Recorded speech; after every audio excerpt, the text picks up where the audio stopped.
So again, Jim Gerson from CareStack. I'm joined by Jeff Daly from Darby, and we're the sponsors of this afternoon's program, Navigating the Patient Journey, featuring Malika Azargoon and Beverly Wilburn. And they're going to be the experts that are going to be speaking to you in a moment. So Malika, if you want to advance the slide, that would be great. I'm going to turn it over to Jeff for a quick introduction on Darby. And I promise this 2-slide introduction is as commercial as it's going to get. So Jeff, please take the floor. Of course. Thanks so much, Jim. And as Jim promised to be brief. So thank everybody so much for making time for today's presentation. We're excited to partner today with Malika and Beverly as they help provide some insight on navigating the patient journey in today's new reality. So whatever you know about Darby is that we partner with our customers to help keep their dental supply costs down. What a lot of practices are surprised to learn is that over the past 10 years or so, we've also been working hard to build a suite of solutions that help resolve the challenges our customers tell us on a daily basis. So today, those solutions include things like IT services, equipment services, and a number of others. And finally, maybe most salient given what's happening in the world today, just a reminder that for our entire 70-plus year history, all of our account managers have worked completely remotely with our customers. So what that means for you is, no extra feet on the street, no extra bodies walking into the practice. Our team of experts is 100% functional from the safety of their homes and standing by to help dental practices in any way that we possibly can. If you're interested to learn a little bit more about how we can help your practice, please feel free to reach out to any one of our account managers. And with that, I'll turn it back over to you, Jim. Thanks so much. Hey, Jeff, thank you for the introduction. Appreciate it. So again, I'll be brief as well. One of the things that I wanted to mention to you today as an attendee at this webinar is CareStack has launched a new product called Virtual Office. And this is an extension of CareStack as we continue to grow. This is a product that's completely free of charge for all webinar attendees. And think of this as a virtual office so you can operate your business, see patients via telehealth, chart in a really intuitive format, send forms that can be completed, medical history, consent forms that a patient can complete and automatically post back into the chart. And most importantly, get paid for the services that you provide. And text to pay is also a feature within Virtual Office. So the patient can receive an invoice, they can pay from their phone, and it goes immediately into your ledger. So at the end of the program today, after Malika and Beverly are done, giving a really tremendous education to our group here, my colleague Dan Hall will be joining, and we'll do a quick 3-minute demo of CareStack Virtual Office. But again, the key takeaway is that this is a free product for all of our attendees that are here today. So thank you very much for the opportunity. And without further ado, I'm going to turn it back over to Malika, and she's going to get going here with a little bit of background on our 2 speakers. So Malika and Beverly, the floor is yours. Thank you very much. Thank you, Jim. Thank you, Jeff, for having us. I'll quickly will give you a quick bio about me. I'm the principal owner of Azargoon Consulting. I've been in dentistry for over 18 years, and I've been, I should say, blessed really to be in over 120 some practices. And mainly I focus on, system structure, cultural team building and practices, and looking at the big numbers and seeing how I can help the bottom line and work smarter and not harder. And with this current situation, we're excited to be part of this webinar and kind of give some insight from my angle of being in these offices and see what's going on currently. And I'm going to hand it off to Beverly now. Thank you, Malika. So I really want to appreciate Darby and CareStack for having us, obviously. I've been in dentistry about 20 years now, a little over 20, and I manage a practice full-time, specialty office, and I also do some consulting on kind of the business legal side of dentistry. And it's just been a challenging time. We've been fortunate enough to have so many opportunities to be able to share knowledge with other office managers and other people in regards to what's been happening with COVID and all of these things. So we're really blessed to be able to help today with hopefully some solutions that'll help you guys as well in regards to what might be happening in your practices and other things like that. So, all right, let's get started, Malika. Absolutely. So we're going to start off with the case acceptance. This is a very common question that's asked, with the current situation financially. Insurance changes, people possibly losing their jobs and not having the benefits how can we get the patients to say yes to treatment? And I think that during this COVID, one of the, I should say the silver lining is that it's kind of challenged offices, office managers and providers to kind of be able to look at all the tools that are available to them to be able to make those options open to the patients to be able to say yes. And that's like, for example, financing, making sure you have options for that patient when you're presenting a treatment plan. If the benefits are not available, being able to say, for example, CareCredit can have an option for them to get that third-party financing to get approval with, whatever the APR is or whatever they have available to them. If not that, and if they're able to pay, is there flex spending account that they can use, or is there benefits that they can utilize before end of the year, and making sure that you get all that information upfront so that when you're presenting that treatment plan, the patient knows that you're knowledgeable, you're confident, and so that they have more of a, positive, eager attitude to kind of accept and get on the schedule. And another thing I'll add to that before I hand it off to Beverly is possibly same-day treatment. You're already brought the patient in, you're in that PPE gear now. Your schedule might be a little bit obviously different than pre-COVID, and you're possibly expending the appointment time. You're not utilizing more than one, maybe chair or two chairs. If you have the manpower, you have the, the clinical team, and you're able to get the work done, some of these patients, especially if you have an older patient, would appreciate you getting the work done the same day versus bringing them back again for another appointment. And I'm sure Absolutely. Beverly has more to add to that. Yeah, no, I definitely agree. So, I mean, one of the biggest things that we're seeing right now in some practices and other places, and even in my own, is patients don't even know sometimes that their insurance company has canceled, their policy, or their employer has terminated their policy. And, these employers obviously are paying premiums to keep these running. And some of these employers weren't able to pay those premiums during COVID when people were closed. So they're coming in and or maybe even not coming in, maybe they're calling in and saying, I want to schedule my appointment. And sometimes they don't even have those benefits. So making sure that you're kind of allowing yourself some time to have extra time to check eligibility and benefits, make sure that if there's going to be some type of treatment plan or other things that's going to happen, that that those patients' benefits are still going to be in play. It's kind of, how do we keep them coming? We keep them coming by finding ways, making sure that we're the ones in charge of their, knowing their policy and benefits, because they're not always going to know, and making them feel confident about that. And when they don't have it, going to those avenues like CareCredit or other things like that. Offer savings and discount incentives if they have lost the benefits. There's, right now is a really great time to add in-house membership plans.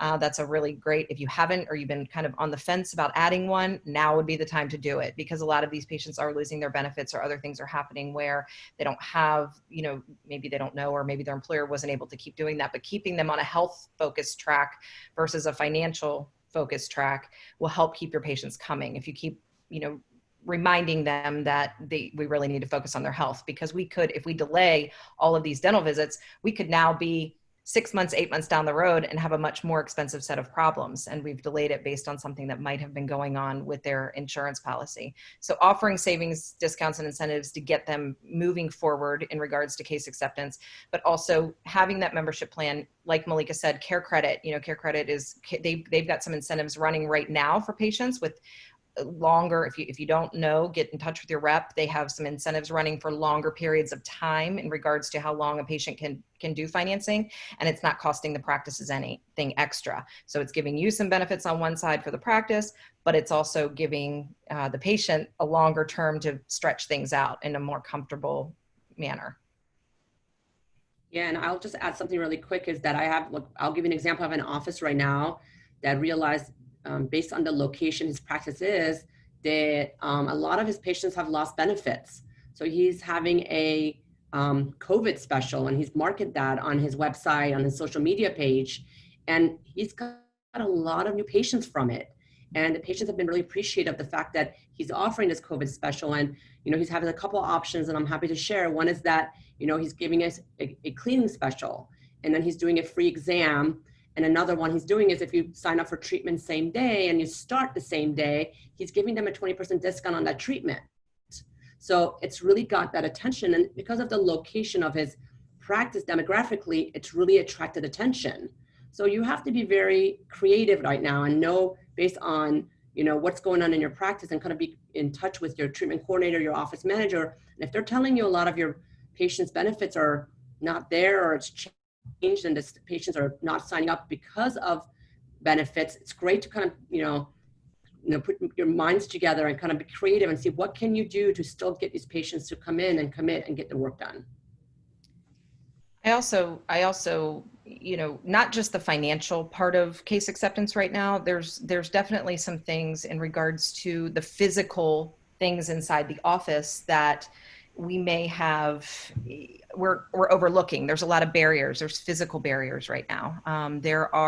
Physical space has become a barrier. You can't be as close to your patients. You can't, there's now these clear plexiglass things in front of you. So you have nothing to, no interaction. You can't shake their hand, or you feel maybe uncomfortable shaking their hand. So, or maybe they feel uncomfortable you shaking their hand. I think that handoffs, handoffs are very important to case acceptance in any dental practice, how well that transition happens from the operatory to the front office or to whoever's going to be presenting that case. So don't allow physical spaces to become barriers. These sneeze guards you can walk around. It's okay. You're running into people in a grocery store, the same as that you're going to be in your dental office. Mind you, patients are definitely going to be a little more standoffish in the dental office because they're hearing everything in the media about, aerosols and all these other things. But you don't have to, it doesn't have to be such a barrier if you don't allow it to be a barrier. Find a place to present treatment, find a space to present treatment, practice new flows so that handoffs are smooth. If the patients are comfortable in their vehicle and you need to stand outside of their vehicle with the treatment plan and present that treatment plan in their vehicle, do that. Use teledentistry. CareStack I know they're going to do a kind of some information in regards to that. And that's something definitely to keep an eye on. It's huge right now. I know there's been a couple of podcasts and other things on it recently. And, you can do a Skype consult, you can do a virtual consult, you can FaceTime somebody right now. The fortunate part of this happening, I shouldn't say fortunate, nothing's fortunate with COVID, but one benefit of it happening now versus somewhat in the past is the fact that we have a lot more access to, electronic avenues of reach to patients. So use those things and understand that it's okay. Help your team feel comfortable in presenting things and not being allowing that barrier to become a physical barrier, an actual barrier to the case acceptance. Understanding your space and feeling your space, I think, is really important. Yeah, and then your staff really need to understand it too. So if you need to, I had talked about this before, like, pre-opening up your office was like, okay, dress rehearsal, get ready, same thing, like in your morning huddles, bring this information up because patients will ask, either on your front desk, we'll get phone calls about, well, what are you doing? Are you can I still talk to the doctor? I mean, I get the funniest questions that staff share with me. I had an office where the staff was asking that a lot of patients are asking, well, will I actually see the doctor? Or how I know it's him? And recognize them with all that PPE on. So making sure that your staff feel confident to answer these questions, chairside or over the phone, because the patients are very curious and they need to know. And as much as this change has been challenging for you guys, it's challenging for those patients as well. And more than ever, your confidence and your staff's confidence is highly crucial and needed. So making sure that is happening so that your staff don't feel out of place when they're trying to present a treatment plan or, walk around a barrier or whatever it is, or do the check-in. And if you're doing curbside check-in, let's say, or as Beverly said, you can go by the car and, present a treatment plan. If it's their first time doing it, you don't want it to be awkward and to just feel out of place and that patient doesn't feel like that individual doesn't know what they're doing. So making sure that you guys all are kind of almost role-playing this and making sure that you guys are comfortable doing this. I also you have to remember too that your team sometimes, a lot of offices do chairside presentations or have done those up till this point. And you now in the clinical arena of the office, you're now in an area where there's a lot more risk of aerosols or other things that your team may not feel completely comfortable. So create a space and a time that is comfortable.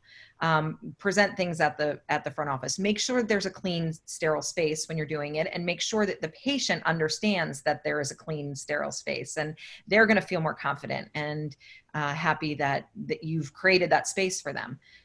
Just make sure that you have your team comfortable, and it's okay to present chairside if that's what you're doing now. I don't want to say take that completely out of the equation. If that's that patient's room, sometimes we're now telling patients, okay, you're going to have, we have no waiting room right now. So we're doing a virtual waiting room. You're going to wait in your car until we bring you to your completely sterilized treatment area. Well, once they're in that area, they may feel the safest in that area. So keep in mind where your patient feels safest as well. And if that is in the room and you're not used to presenting chairside, maybe you normally use a consult room or you use something else. Maybe that's the other spectrum. Maybe that's the other way that you need to go, is actually going chairside now to do that because the patient feels comfortable in that space. So it's about judging what they feel comfortable with in regards to case acceptance, and in regards to them saying yes to treatment.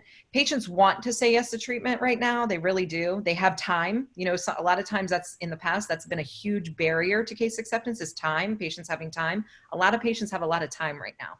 So if you can get past some of the other barriers where they might be feeling some of those financial constraints just in regards to what's happening with jobs or unemployment or other things like that, if you can get through those and make that a comfortable part for the patient, you've now handled time and money. So, you know, they're pretty much going to say yes if you can get past those couple of barriers. Fear sometimes as well, but those really super fearful ones probably are staying out of the dental office right now anyway, which will end up going through in the Hey, Beverly and Malika, sorry to interrupt here for a second, but we do have some questions that are coming forward here, and I want to encourage more people to use a Q&A, but we're intentionally going to put them in a parking lot and then revisit them at the end of the program. I just don't want to, I want to make sure everyone's on the same page. So sorry about that. Go ahead, please, ladies. Thank you so much. I think that's really great. Malika, do you have any? I will add that is, you know, what I've noticed when I'm, you know, having these in-person or, you know, Zoom meetings with my clients right now is that a lot of the reviews now are where the patients are really bragging about the protocols the office is taking in place for during COVID.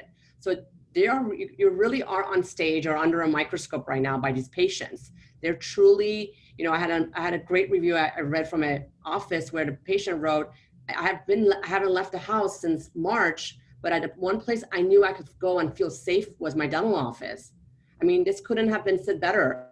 So it's so important that you guys have the right protocol in place, and you're kind of almost showing it off and bragging about it because the patients need to know, and your staff need to, because they're your billboard, they're your, you know, your marketing. So if you're, you know, giving them the right PPE, you're doing, you know, the right protocol, hand sanitizer, the wipes, whatever you're doing, making sure your staff knows all the protocols you're taking and they know about it, so that when a patient asks them, they can, you know, reiterate to them that yes, we do this, we do that. You know, we don't let too many patients at the same time. We do take the temperature, so that when they come in or they leave and a neighbor says, is Dr. X open right now? Can I go in? And they can, you know, they'll be able to say, absolutely, they're great. I felt so safe, because that kind of gets things moving for you.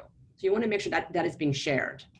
We sent out a letter to our patients initially. Obviously, you know, Malika and I have talked about this kind of on the side as well. And she's always so helpful to me sometimes in my own practice as well with tips or other things. And she sees a lot of the trends that are going on in a lot of these places. But we sent out a letter to our patients, you know, just telling them this is everything. It's like a very kind of lengthy, honestly, lengthier than I usually like to send, but everything. This is what you're going to see. These are, you know, this is the thermometer. This is what it looks like. And I think the more that you can give them confidence in coming in, we've actually had, I would say, probably no exaggeration, at least 5 new patients this last month that have said, I came to you because my friend showed me your letter.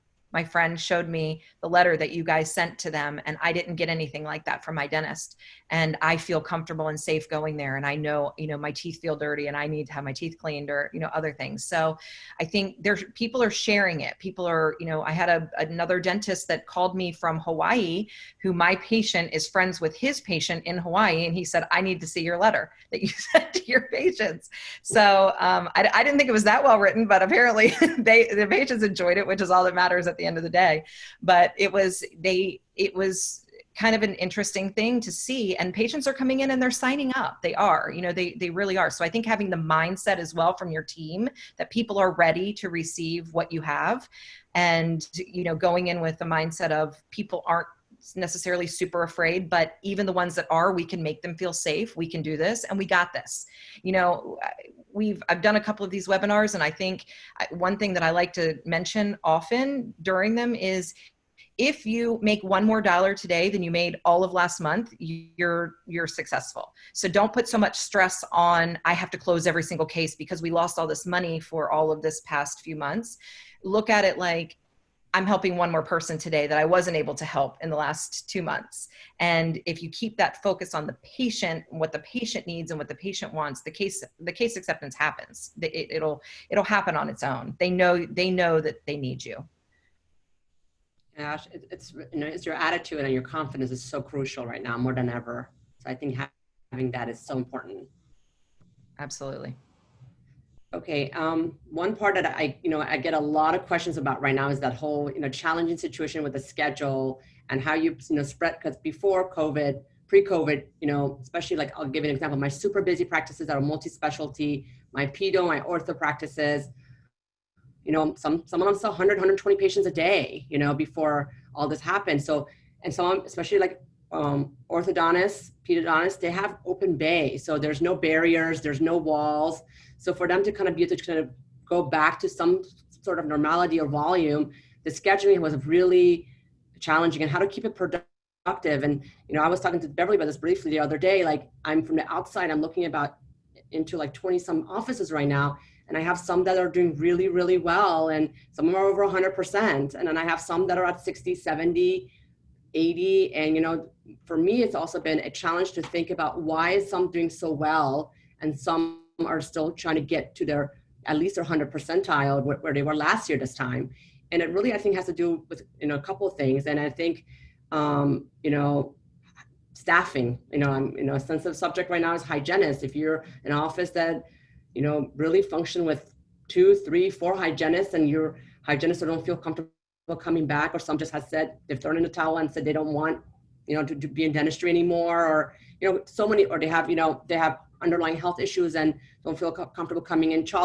I can go on and on with all the reasons why, you might possibly are shorthanded on dental assistants, hygienists, possibly front desk. So those can really affect your schedule. So if you don't have enough manpower, obviously your schedule is not going to be at the same level it was last year this time. So please don't be so hard on yourself and think, oh my God, my friend that I just spoke to, she's doing really well, but I don't know what's going on. Really look at what you had last year, staffing wise, and what you have now, and kind of, plan ahead and know how to schedule your patients so that, if you need to get a temp, if you're able to do that, as much as you say you never used to get temps, if you don't like temps, you might have no choice but to do that short term until things kind of get to some sort of normality. And then obviously the extra time you have to put in, so that's a problem, like sterilization, putting on the PPE, taking off the PPE, and you don't want your patients to look at you like there's chaos in your office. So making sure that I have offices where they're putting 15 minutes between every hygiene appointment. Some are putting 5. It really depends on your capability in your practice, your attitude, your staff's attitude, and how comfortable they are, putting on those PPE, working in the operatory. And obviously if you're, pedo obviously is higher volume, or ortho, and the top of PEP might be a little different than you're doing surgery in your perio, your general. So don't compare to another practice and say, why am I not doing so well? It really has to do with a lot of key perspectives of, number of manpowers, your type of patients you deal with, your hours on the schedule, sterilization time. I have an office where they have someone in the front desk, a college student that sits in the front desk with a thermometer and a clipboard and checks in the patients for them. So that kind of helps with the flow of the schedule. And this college student's making $14 an hour and loves her job. And every hour she's taking cavi wipes and wiping down the waiting room, and the patients are watching her do this, so they love it. So that kind of gives them that attention too. So, you have to get a little creative with that, but I'll hand it off to Beverly so she can, I'm sure she has more to add to this, but that's on my end, that's what I'm seeing. I definitely think that, managing time and efficiency when you have all of these additional sterilization protocols, what are you going to do? You now have all of this time. First of all, I want to tell everyone to validate your team. Like right now, everything they are doing is tough. Breathing is hard for your clinical team right now. Okay. They are in new masks, it's a whole new way for them, and they literally can't breathe. All right. So the front office, typically you guys are wearing, level 1, level 2, level 3 masks. They're wearing these N95s, these respirator type masks, these other things. And it's a struggle just for them to breathe. So even if time doesn't need to be added for let's say, sterilization protocols, which they do, obviously. If you don't have foggers, just a side note, I recommend highly get a fogger. It will make your life a lot better and your patients will love it. So if you're not using one now, just something to kind of keep in mind on the side is to get a fogger in place. Hypochlorous acid, use that. It's quick. Takes a couple seconds to clean a room a little bit better. And obviously you still have to wipe things down, but that's just kind of a side note. So I think that we have to go back to almost where we started when we first opened our practices. And when we first started practicing, most of us, we measured our time. How long did it take us to do things? Did it take us, an hour to prep a crown? Did it take us 90 minutes? Did it take an assistant 30 minutes to make it temporary?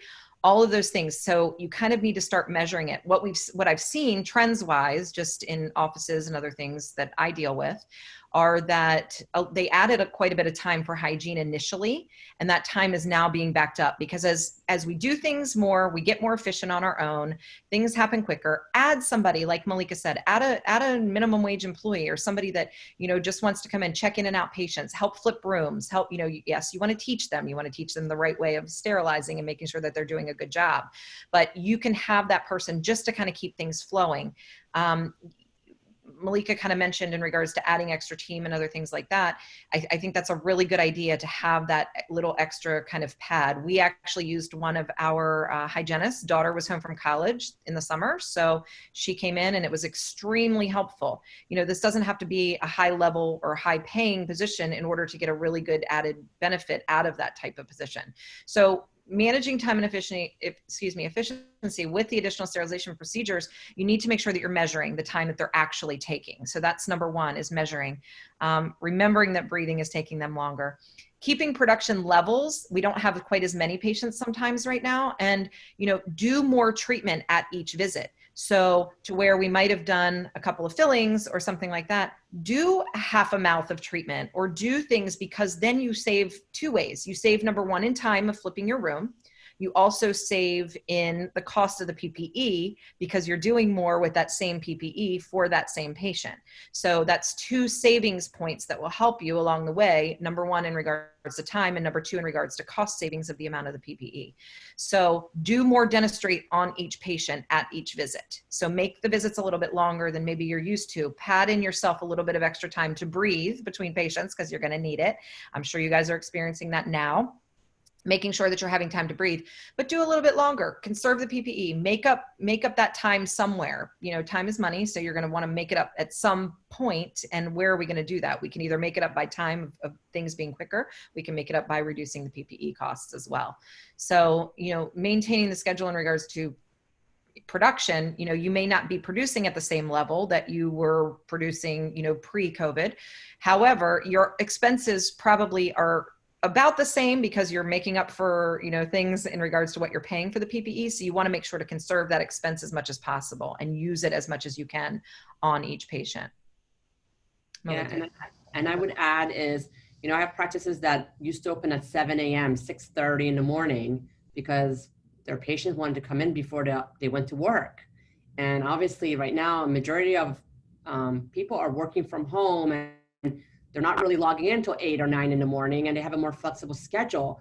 So don't open your practice at 7 a.m. like before. If you're noticing that between 7 and 8 or 7 and 9, you barely have any patients on the schedule and you have brought the staff in and you're wondering why, you're not as productive, kind of, look at your practice in the last month or two that you've opened, during COVID and say, okay, what do I need to do to kind of pivot and change so that I'm productive? Because if you need to extend I have offices where they need to extend their hours or add an extra day because they didn't used to work on Fridays, but the demand is there now for them to add the patients, then change your hours so that you're more productive and you don't have an hour where you guys are not really doing anything. And then your schedule, looking at your schedule, you're stressing out because you're like, oh my God, there's no patients. Well, no one really wants to get up anymore that early, or if you had late afternoon appointments at 6 o'clock or 7 o'clock, people no longer want to come that late. They want to just go home by 5. So you just, be a little bit of, a bit creative on that end. so that you're What I'm able noticing, to. Malika, is, and maybe you're seeing it too, is right now on my drive to work, I'm seeing people out walking. They're out walking their dogs, or they're out walking down the Yeah. street. So they're not, they're logging into work a little later and other things. So I think I would have to definitely agree with that. Yeah. It's, another thing is right now, I know that this is kind of a hot topic that we're seeing everywhere, is getting teams to return. That some of the unemployment things are going to change towards the end of this month.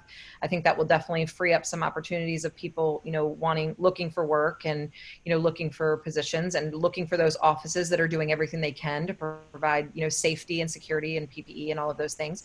And, here's some outside of the box things just to think about is, maybe you've got people that have children or, can't work out school schedules and other things. Maybe job share together. Maybe you have two of them kind of doing one job and maybe one's watching the kids or, while the other one is working or other things like that, to try to make sure that you have enough team to keep that schedule productive enough to maintain a good, positive, addition to the practice. So, think outside of the box kind of things. I've seen doctors that have literally hired a daycare provider to watch all the team of, the kids of all the team, and they have an extra space to do it. Not that that's a reality for everyone, not that that's something that everybody would be able to do, but I definitely think in that situation, it worked well for that practice. And they had a team, fairly young team that had a lot of children that had lost daycare and other things. Now that people are back to work, some of those other things, avenues haven't opened up yet. There's some people's daycares that aren't open up. Summer camps have been canceled. There's a lot of things still happening that's still affecting your team. So I think just validating their feelings about it and knowing that they're heard and trying to help them work through situations that might be going on with their life circumstances. So, and not, you do have a practice to run, and not that you have to be completely lenient and bend over backwards, because you definitely have a practice to run and you need to maintain production so that you have revenue, but just allowing them to feel heard and hopefully trying to help them come up with a solution, which isn't some things that managers have leaders, managers have always done. Sometimes it's like, this is what we have and this is it. And in some practices that may have to be the case, but I think it's at least worth a discussion of, this is the production level that we need to maintain. How can we all as a team together get there? So sharing with them the goals, sharing with them what your expectations are and your goals of what they're going to have, and setting a goal. That goal doesn't have to be what it was pre-COVID. It needs to be whatever goal is going to be real for you guys to reach and to get there, to be able to maintain that production that you need to, number one, have the practice survive, but number two, have them feel a little bit of a win, feel like they can at least meet it. Yeah, I mean, I can't agree more. And I think while you're on that staffing conversation, I think more than ever, I can't agree more with Beverly on this, is they just need to know that, I hate to say this, like, you have their back. If you're providing PPE for your clinical team and it's a level 3, offer it to the front desk if they want a level 3. Don't tell them they can't wear a level 3. You don't know how many offices I'm dealing with right now where the staff have walked out because they found out that they were given a level 1 mask in the front desk and the staff in the back had level 3. I mean, I understand the perspective of why you're doing it. And I know it's hard times and you're worried you can't get enough level 3s or you can't get a K95, but your staff, are really almost putting every little thing you're doing right now under a microscope. And as you know this, staffing is tough right now. And if you have a good staff member and all they're asking for is an extra mask or a shield, give it to them. It's not worth you arguing over it. If you're not, what you give them, they're going to tell your patients. They're going to relay that to your patients, what you're giving to them. If you're giving them safety, security, the cleanest place on the block, everything else, your patients are going to know that too. And your patients are going to feel that much better about coming in your door because they know what you're giving to your team and your team is going to tell them. Absolutely. Absolutely. Yeah. Thank you for the emphasis. That's well put. Appreciate that. Yes. Now, communication. I mean, I'm big on communication and communication with your patients, your staff, because it gives them truly an understanding of how you function as a team, as a practice, and it gives them that confidence to want to come in and get their work done and be seen. And really, it's like going back. And if you never had this, I'm noticing this a lot with some of the offices that are reaching out to me. They're honest and they said, we never had protocols to begin with. Now that we're in the middle of COVID, can you help us? Like we had, I had challenges with communication before and here we are now. I need you to make sure that my staff are able to answer these questions on the phone, because we're getting them and I don't know how to answer them, or they're getting it while the hygienist is doing a cleaning. So making sure that you have clear understanding, and I mean, honestly, I recommend writing it down, protocols for your patient, so that the staff is aware of what those protocols are, so that when they're asked those questions, they're able to answer them. I have one that's been a hot question that patients are asking the past couple of weeks is your staff getting tested every week? How often are you testing your staff? How do I know by walking in here, I'm not risking myself? So whatever your protocol is, if you're doing it, why you're doing it. If you're not doing it, why you're not doing it. So that, you give that clear explanation to your patient so that they feel more confident and comfortable to come in. And managing the expectation of, their visit. How long will their visit be? Is there curbside check-in? Is there, can they pay on a credit card before they come in? There's companies like for example, they're doing a great job with the curbside check-in. I hear a lot about that. Everything's paperless, everything's on an iPad. Explain all that to your patient before they walk in so that there's no surprises. Or, you'll have some patients that possibly have a language barrier, or they're older and just cannot handle technology. Being able to be prepared to know that when Mr. Jones comes in and he's 85 and cannot do all that stuff on his own, having a staff member that's ready to, help that gentleman, check them in, go through the protocols, and this just makes him more confident and comfortable to be seen. And then other people that are possibly standing there watching it's almost, it makes them feel comfortable knowing that you have a protocol in place to follow. I think you have to realize that you probably have two sets of patients, and you do have a lot in the middle. One of them is that they are the ones who are like appalled that they actually have to put on a mask, first of all, to go anywhere. And then you have the ones that are like, everything is dirty, everybody has COVID, and they're in a hazmat suit. So you've got two, different sides of the spectrum here. And I think knowing your patient and understanding which one and they are, or which side of the spectrum they are, and being able to communicate that either way. Emails about the protocols and procedures that you're doing, sending a letter, utilize your third-party programs, whether that be Revenue Well, Lighthouse, Solution Reach, whatever that is, whatever those third-party programs are that you're going to be using, your dental softwares, CareStack, other things like that. But all of those things, I will say all of those technologies are amazing, but don't underestimate the value of personal communication. So don't underestimate the value of a phone call. You've got those older patients sometimes who a phone call is going to be better.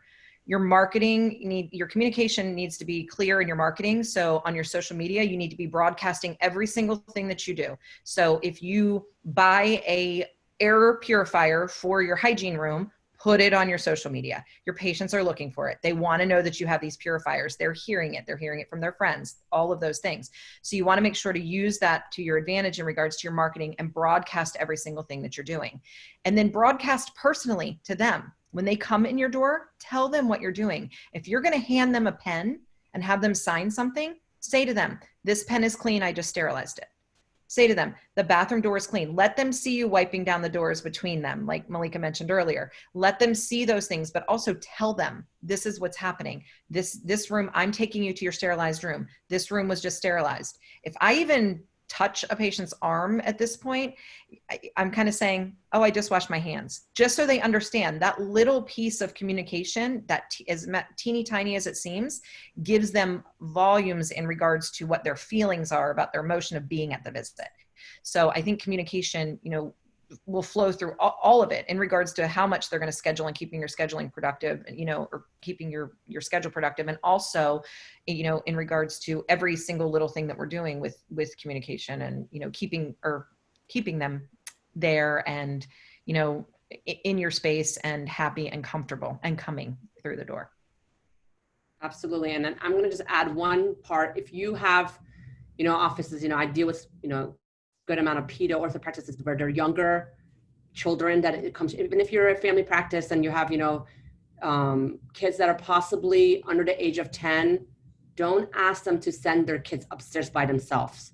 Because I've had a couple of situations where the parents like, how dare you, even though they went ahead and did it themselves, how dare you, send my kid back to the car by themselves. Have a runner, have a floater that can do this stuff for you.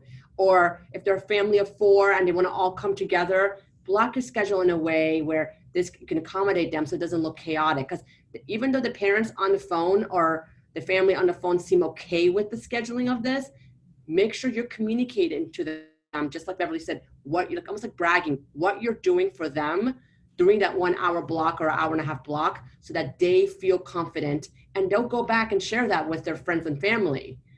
Instead of saying, they know, if I'm telling them that mom seemed, I hear this all the time, mom seemed okay, or, Mr. Jones seemed okay and gonna bring, his wife, and he didn't ask too many questions, so I'm not gonna go over all the protocols.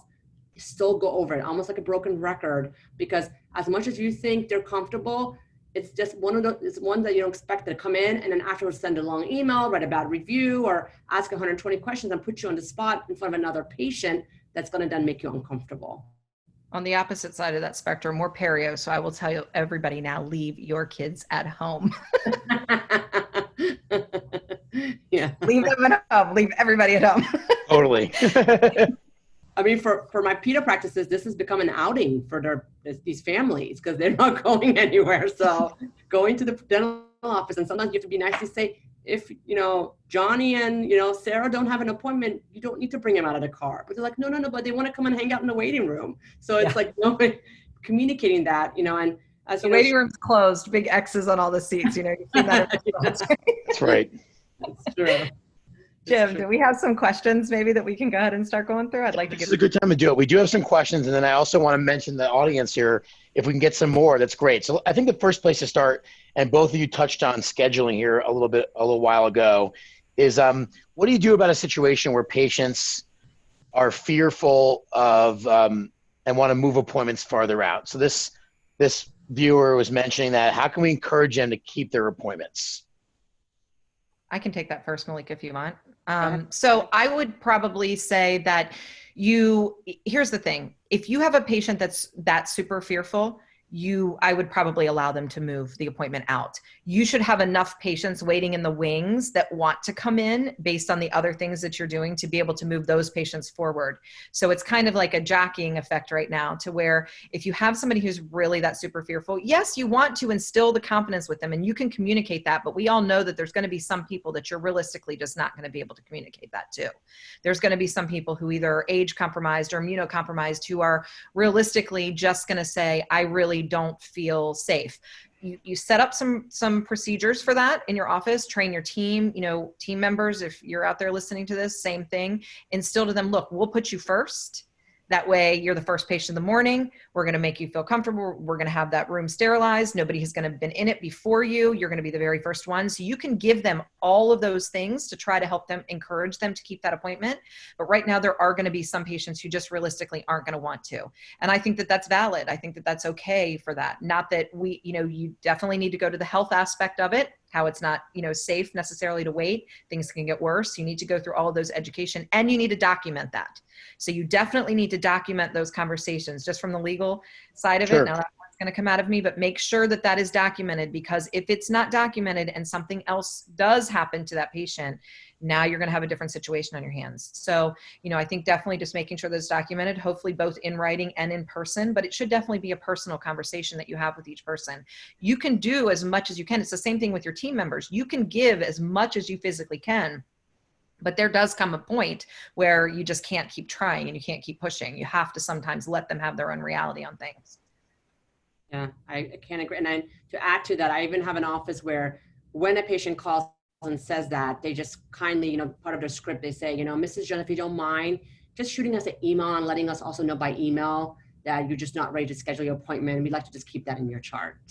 So it's literally coming from their email address. It's documented. You just, scan it or whatever and put it in their file, so that in 6 months, if they say, well, I never said that, and I can't believe now I have this issue, you have something that's documented for it.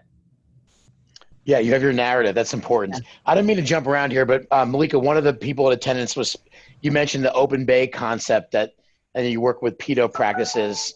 And so this attendee was asking about how have you seen some of these pedo practices respond and realize that, how do they change in your eyes from what type of alterations are they making? Great question. So there's companies that are making these temporary barriers that are actually really nice. Some of them even have their logo on it. And, it's almost like they're clear, but then they have the logo on it. So you can put the barriers in, but also being very creative with the way you're scheduling for pedo, because a lot of times pedo patients, it's their families, it's not just one child. It's a family of 2, family of 3. So blocking in a way where you make a rule where per every hour you bring 2 or 3 families, depending on the number of chairs you have. That way you can spread them out that way, and possibly if you have 8 open bay chairs, you utilize 4 of them and basically book them every other. Like I have a practice right now, she has 12 chairs. She's seeing about 80 patients a day and doing very well. It's just, we sat there and we kind of planned out her schedule so that the patients and the parents don't feel overwhelmed. There's barriers, and we're doing specifically doing like families of 4, families of 3. So just being creative with your schedule is what's going to help to answer that question. Yeah, thank you for speaking to that. Beverly, I don't know if that's your world in perio is probably a little bit different. I don't know if you've come across anything. It is. Anything it in is. that? Okay. It's longer process. Malika and I actually had a conversation about this a while ago, right when short story, Malika and I were actually on the West Coast when we both live on the East Coast, and we were on the West Coast when all of this COVID stuff happened. We were probably literally one of the last flights out. We were both taking a course with Catherine Eitel. So if no one's taken any of her courses, she's absolutely amazing.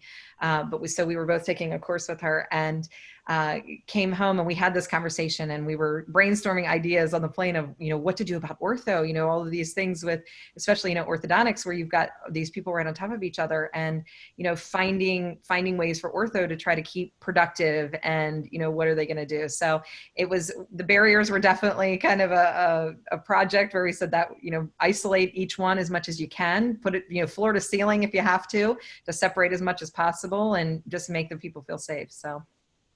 Great. And then we have another question here about, change. Both of you spoke about how we're asking, we're making a lot of changes. How do you handle, in your experience, patients that don't, that are having a hard time with all the changes? Like what's a kind of a philosophy or approach that you have towards that?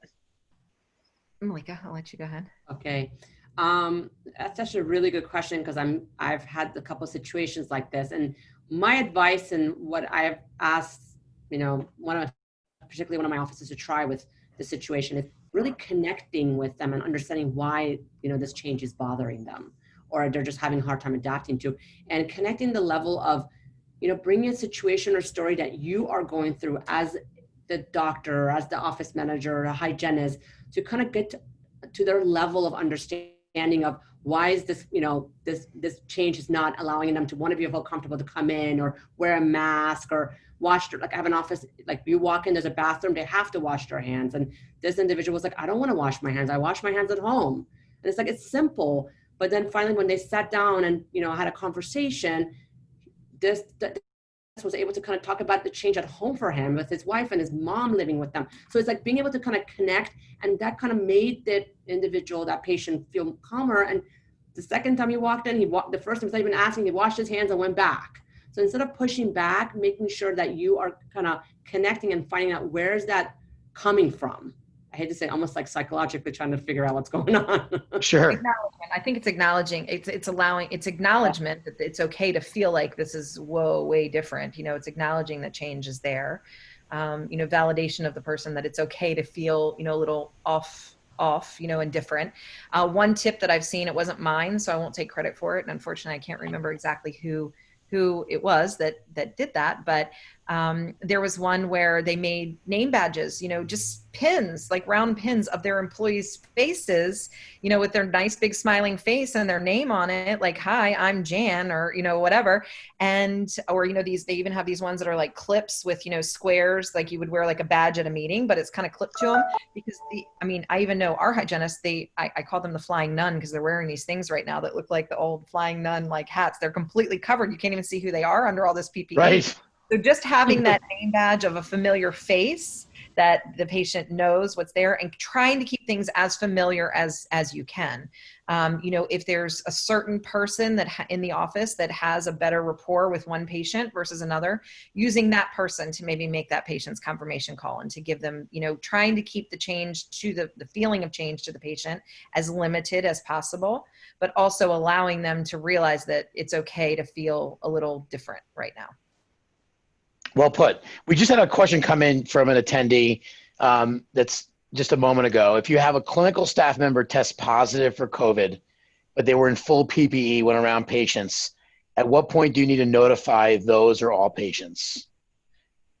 So the CDC has put out some really good guidelines about what to do in regards to if somebody tests positive, if somebody's spouse tests positive, if somebody tests positive at this point, if there's things to do, how to, when to quarantine, when not to quarantine, when you have to inform your patients, when you don't have to inform your patients.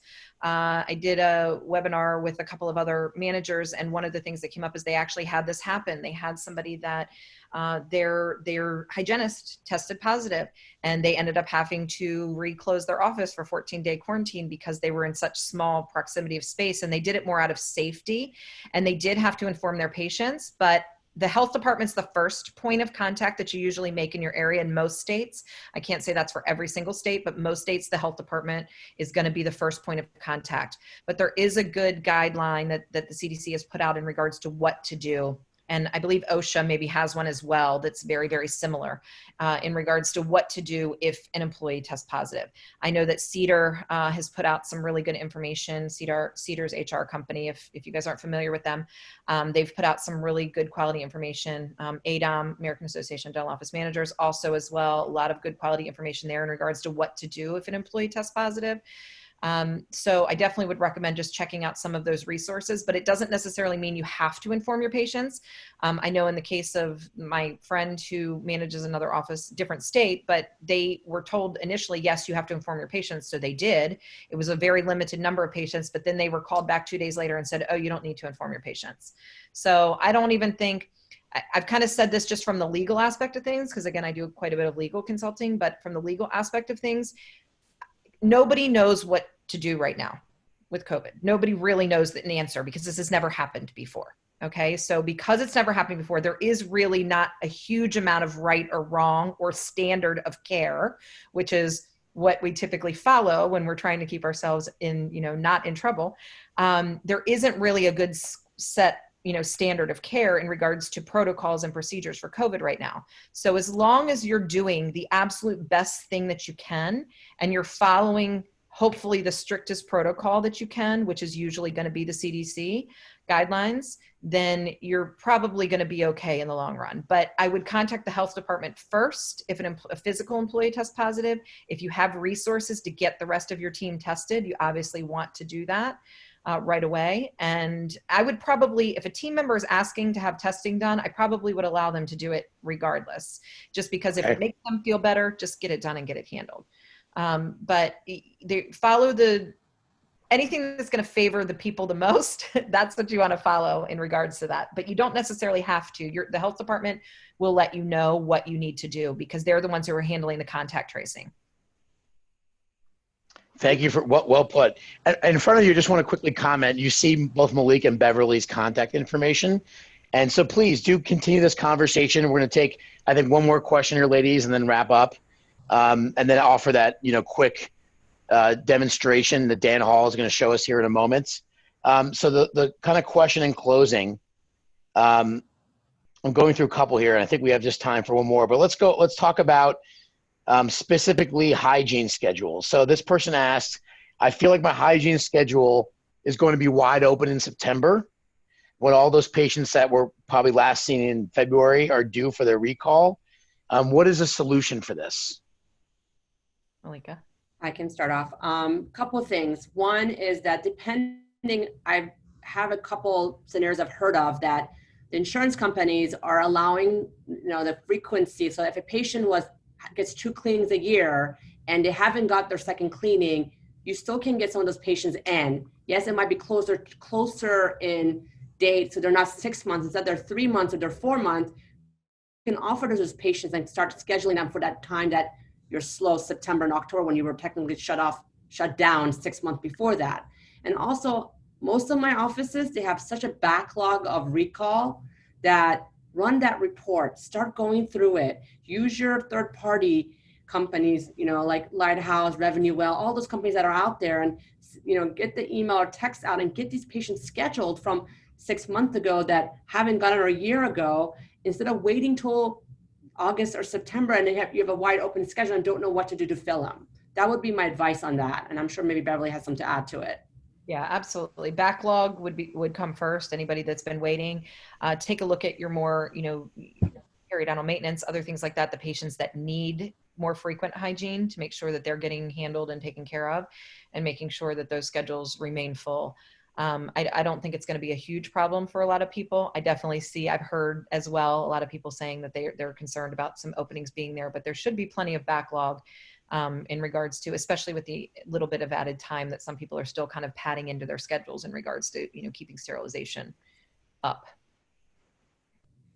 Excellent. Great stuff. Thank you. So, Malika and Beverly, this is a tremendous program. And I want to, really encourage our participants to continue the conversation and reach out. So Malika and Beverly's contact information is on the screen in front of you. On behalf of both Darby and CareStack, I really want to thank you for your time today. Appreciate it, ladies. Thank you so much. Thank you for having us. And you got it, of course. And Malika, if you don't mind, I'm going to have Dan Hall take control of the screen. And we're going to do a quick 3-minute demonstration of CareStack Virtual Office. And I promise we'll stay within that time zone. So Dan, the time space. So Dan, the pressure is on you. Pressure's on, man. But just as a recap, the virtual office concept of CareStack is to enable providers to be able to access patients in case they're not in the office. Do the things that Malika spoke about, right? Sending out reminders, telehealth, taking payments, so that you have the functionality and ability to do everything out of a Google Chrome browser.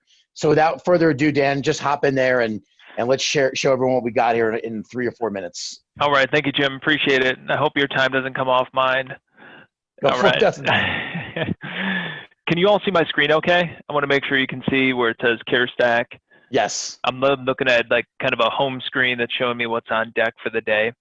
So to stay within the 3 minutes, I'm going to jump in and just show what it's going to look like as the patient books their appointment from your website. So I'm going to hop out of here. I'm going to go over to this appointment booking page. So you would have a link on your website that's going to be a button that's going to say book your virtual appointment. Patient's going to come in here. They're going to choose the best time for them. They're going to fill out their details, first, last name. They're going to schedule that appointment, and they'll get an email to confirm that appointment. So I'm going to open up the email that's going to show one of those emails that they're receiving from your clinic. That's going to be a welcome email. You can see here, well, hi, Chad, welcome to Best Smiles. It's going to want to verify their account, so that way create a password to complete all their forms on the patient portal, and then a login to that patient portal, which they can click that link to complete all their forms before their appointment. Here it's going to pull me right in. I'm already logged in just for the sake of time today. I'm going to see that I have a medical history due, and I have a virtual consent form to complete. So if I click on that form, I'm going to show you quick that it is mobile optimized, so I did shrink my screen. So you can see it is just going to make it compact and stack everything vertically. I'm going to say I want to do voice calls. I hit continue, and then you can see I'm going to sign my form as myself, put my scribble on there.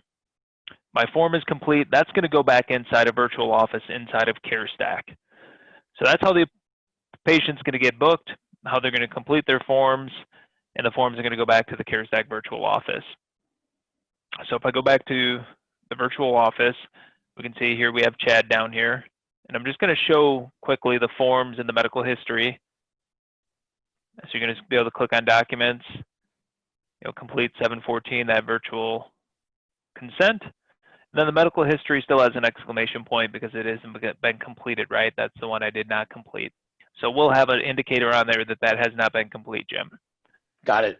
So if we jump into starting the actual appointment, if I'm back here at my home screen, I can see here's Chad. I can say start the appointment. It's going to launch and it's going to go directly into my odontogram, so I can do the charting with Chad. And here in the bottom right-hand corner, it has start my call. Now, when I hit that, it's not going to start my video today because I'm on my video on Zoom and the two would be competing. But it's going to pull up this box. And you can see Gene Doe here is the presenter. I can share my screen with that patient. So I can click on that. I'm going to choose what screen I want to share. Now you can all see that I'm a dork and have 3 of them. So I can hit that third one. I can share the screen and I can go through that treatment plan with Chad or an image as well too to walk through what we're talking about that day and share my screen and go back and forth. Now, I'm just going to briefly show the patient experience because here at CareStack, we don't do applications. We don't want to turn the front desk into, the Apple Genius bar, fielding all these calls. How do I download my virtual dentistry application on my phone? We do it through a link. So here's the email that the patient receives. Just saying, here, welcome. Here's your appointment date and time. Here's your provider. Here's the meeting link. They click that, and that can be on their phone as well. That's mobile optimized. And we keep it simple. It's just a big red button.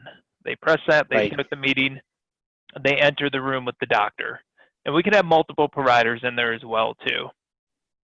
So that's the appointment. I'm going to close out of that. We're going to say we put a watch on 5. We put our notes in there. So we're going to wrap up that appointment. And now I can send a text message to Chad. And this could be during the appointment. I could still have it going active to say, hey, you know what, here it is. It's $45 for the visit today, or maybe a down payment on the whole treatment plan that we reviewed. The patient's going to get a text message. You can stay on the line and see that, confirm that they do get the message. But what they're going to receive is just a message on their phone. They click the link, and they can make a payment right there that's going to say $45 due. It's going to show that it's compliant, and they can proceed through. And this link's good for 10 minutes, and that payment's going to post back directly into Virtual Office, where you can see under Patient Payments. I think I'm probably a little over 3 minutes, Jim, so I'm going to stop. Dan, that was impressive. Yeah, thank you for covering that. So the key thing here too, the thing I just wanted to mention in closing here is that text-to-pay can be used independent too as well. So let's say you're using an old dinosaur legacy system like Dentrix or EagleSoft, and you don't have the ability to do text-to-pay. There's no reason why you could not just create a mock patient or a patient like Chad and text him an amount to pay, and then just work on reconciling a ledger on your own end. So this is a modern solution. Again, it's free of charge for attendees. If this is something you want to take advantage of and sign up, just reply back to the one of 15 emails that you received from me and from Dan in advance of today's call, and we'll send you over the one-page sign up and get you started. So it's free for one provider. If you want to add additional providers, it's $30 per month. But give it a shot, try it out. So Dan, anything you want to mention to that before we bring this to a close? No, that was the only piece I was going to add, Jim. I appreciate everybody's time. Thank you.